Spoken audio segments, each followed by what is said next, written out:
Кыскасы туугандар, бизнести вакытсынча токтоттум десем болот. Себептигинде машинаны жууп, тазалап, чекчейтип алып келип койдук. Текшерип атышат, кабыл алып атат.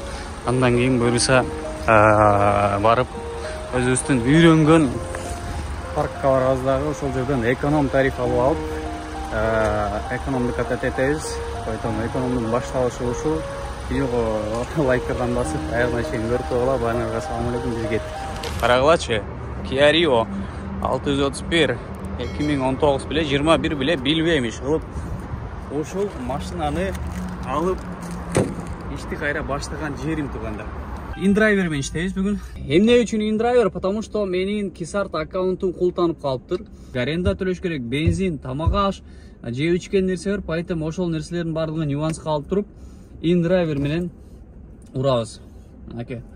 InDriverге кече күнү кирдим, катталдым, фотоконтролдорунан өттүм, водительское удостоверение, машина, СТС-ка, теге бу бүт бардыгымды киргиздим. Мындай занят деген статус менен деле иштей берсең болот деп турупчу. Мынакей мен профилим пока профилде сүрөттү алмаштырса болбойт дегендей чыгып калды эле кече күнү. Мынакей Гулжигит Периев, не знаю, бул жерде данныйлар көрүнбөйбү, заменить болбойт экен. Заказ тандайт экенсиң да, мындай кылып турупчу. Охо, примерно мен азыр видный жакта, южныйда, МКАДтын боюнда болсом, канча 50 мүнөткө 750 дейт. Нифига, 1000ге барасыңбы? Бир көрөлүчү, мен негизи 16 мүнөттө сага жетем, да, действительно. Принимать этеби, этпейби, көрөбүз. Пока кетип атат. Кетип атканда могу жерде жашыл значок мындай болуп чуркайт экен. Ошол чуркап бүткөнчө, типа, время ожидания экен. Бул кабыл алабы? Ошол нерсеге макулбу, макул эмеспи? Содалашат экенсиң да, как она есть. Кетип атат убакыт. Все, биринчи заказ, карагыла. Мынакей, бул, короче, каким-то образом принять этилди. Давайте к пассажиру дейт. Дальше кандай болот экен? Навигатор. Могу навигаторду иштетебиз биз. Потому что мага привычныйраак ушул навигатор. В принципе, мынакей биринчи жолу болуп атат, но биринчи жол болсо дагы навигаторго автоматом өзү настройка кылат экен. Все, поехали. Адаттагыдай эле силерге Атаман таксопаркын сунуштап кетейин. Бул парктын комиссиясы 2,5%, акчаңыздар 24/7 моментально эч кандай чектөөсү жок, жана эч кандай комиссиясы жок алсаңыздар болот. Таксиге тиешелүү керектелүүчү документтердин бардыгын жасап беришет, жардам беришет. Россиянын бардык аймактарынан кошулуп иштесеңиздер болот. Там Сити Мобилге жана Яндекс.Го алып беришет. Экономдон Майбахка чейин курьер, экспресс, доставка, грузовой, любой тарифти алып беришет. Анан таксопарк ар бир ай сайын акчалар өзгөрүшү туруп турат. Көрсөтүлгөн телефон номерлерге чалып, парк менен таанышып, шарттар жагып аткан болсо кошулуп иштеп жүрбөсөңүздөр болот. Салам алейкум. Конкретно InDriver'де кандай болот экен билбедим го, бирок могу Яндексте баягы бир 5-10 мүнөт кечигип калсаңчы, кээде ситуацияга байланыштуу жолдо пробка болуп калабы, маршруттан адашып кетесиң, эмне болот, кечиксең, айла жок күтө берчү да, опоздание деп время кете берчү да, увеличивается, анда да күтө берет болчу. Буда кандай болот экен билбейм, ошон үчүн алгачкы заказ болгондон кийин кечикпей уруп барганга аракет кылып бараткан жерим. Сдачты перевод кылсам болобу? Сдачты перевод кылсам болобу? Сдачтын сам вечерде болойбу? Вот. Да. Номер. Şu номерда? Забер, более şu номерин берейин. Где? Азатты. Ау. Уйкум келип, эли как келсем болот туугандар. 1000 рубль болду. 5000 рубль берди, 4000 рубль сдач которуп койдум. Перевод жок дейт. Эмеси да жок дейт. Вроде фальш эмес, баары сол жакшы эле. Так, биринчи заказ бүттү. Мага интересно болгон жери бул заказдар көрүнбөй атат. Оплатасы, заказдын оплатасы наличкабы же карта мененби? Түшүнбөй дос балага чалып сурадым да. Бул оплатасы жөн эле суммасы көрсөтүлүп турат. Же наличка эмес, же по карте указывать этилген эмес. Кандай болот десем, InDriver'да андай тема жок. Яндекстин системасына жете элек. Только же накталай төлөм, же картасы менен которуп берет онлайн деп атпайбы. Анан меники там картам уланган, картаман чечип алат, андай мындай деген болсо вообще ишенбей деди да.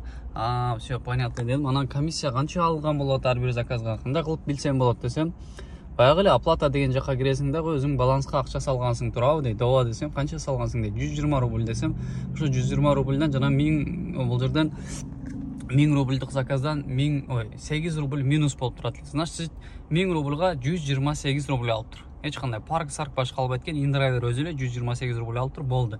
Анан балансың минус болсо, заказ ала албайт экенсиң, кайра акча сал дедиле.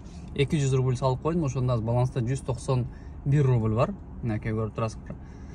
И все, азыр уже мен мынакей доходто көрүп турасыңар 1000 рубль деп турат. Азыр уже кийинки заказдарды уже алам дагы, тиричилик кыла берем.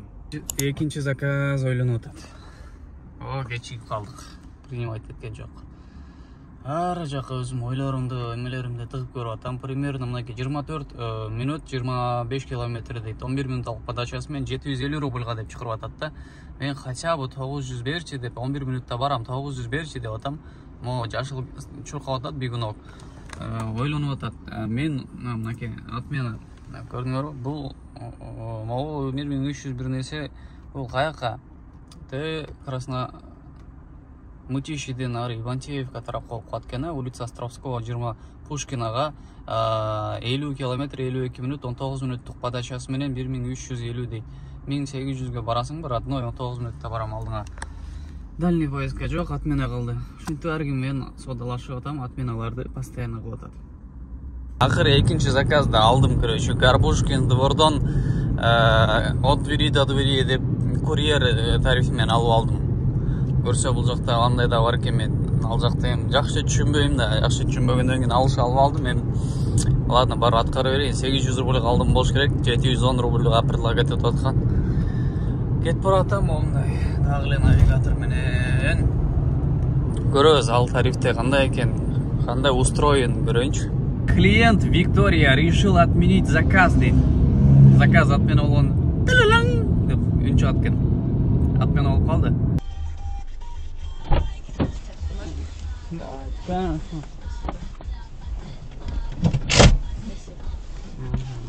Здравствуйте. Здравствуйте. Ой, какая собака красивая. Так, наставнический перевод, да? Да, да. До свидания.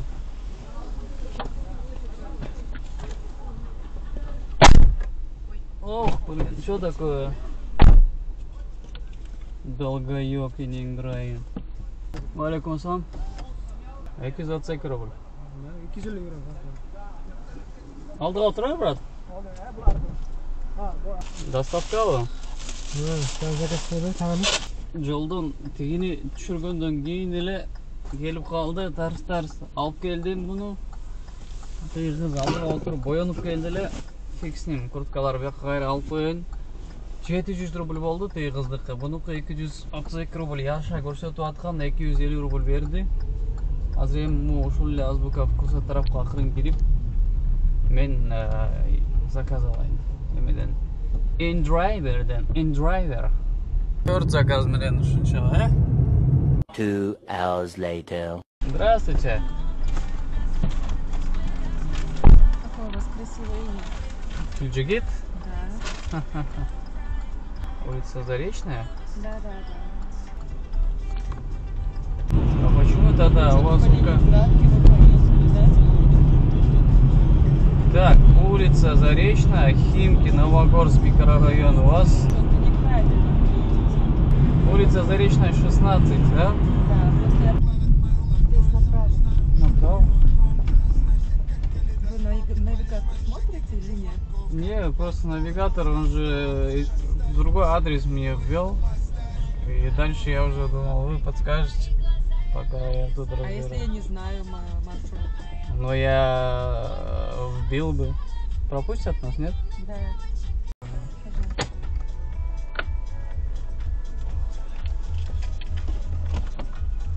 Перевода могу вам сдачу? Да. Мира Борисовна, да? Вам всего доброго, до свидания. До свидания.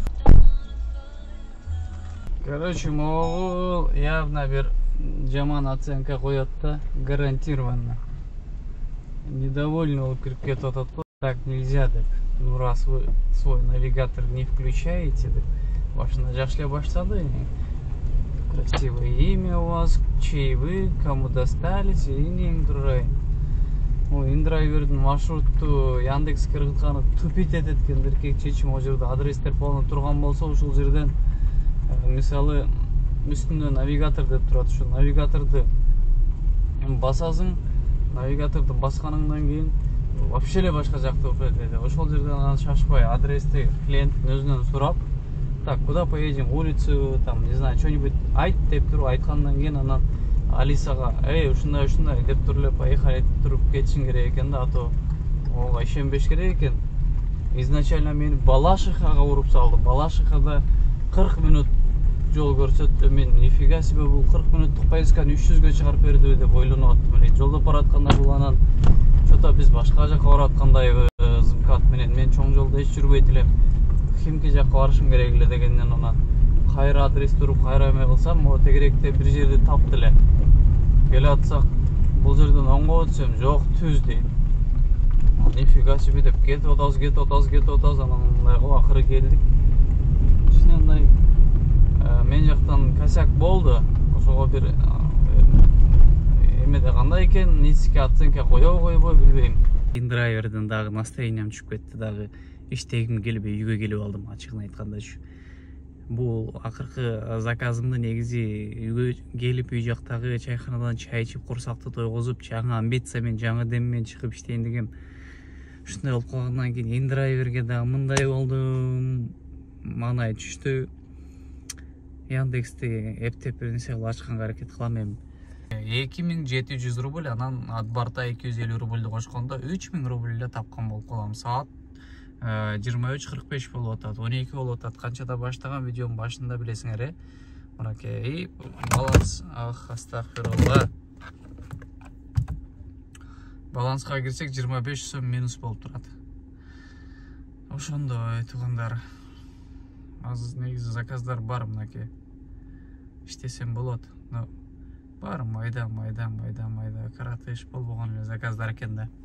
Ролик жаккан болсо лайк басып койгула, ой пикирлерди комментарийге сөз түрүндө жазгыла. Кийинки роликтерден көрүшкөнчө ассаламу алейкум.